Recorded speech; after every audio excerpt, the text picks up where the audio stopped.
כדי להוריד תוכנת גריד 3, אני נכנסת לגוגל, לאתר דיבור,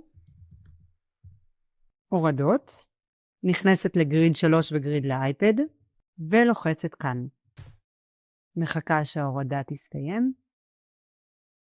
אני מאשרת, הבא, ואני יכולה לבחור באפשרויות הטיפוסיות.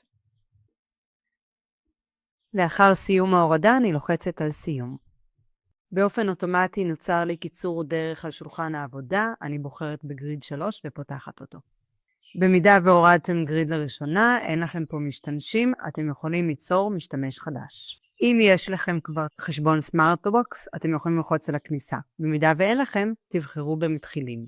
אני קובעת את שם הפרופיל, קובעת מה תהיה השפה הראשונה שלי, אני יכולה לבחור עברית, ערבית או שפה אחרת, לבחור תמונה שתעזור לי לזהות את המשתמש, ולבחור מה הקול שאני רוצה.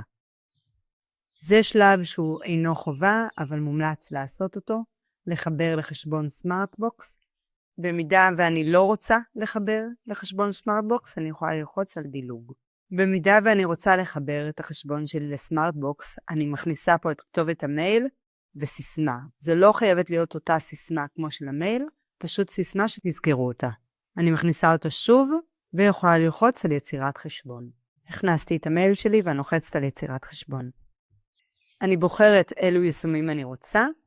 ברירת המחדל היא להציע לי את כל היישומים שיש. אני יכולה לבחור מה אני רוצה ומה לא. ובוחרת בעדה. אני יכולה לבחור אילו פרמטרים של פרטיות אני רוצה. ולאחר שסימנתי את כל האפשרויות שאני מעוניינת, אני יכולה לבחור ביצירת משתמש. ונוצר לי פה משתמש חדש של תמר.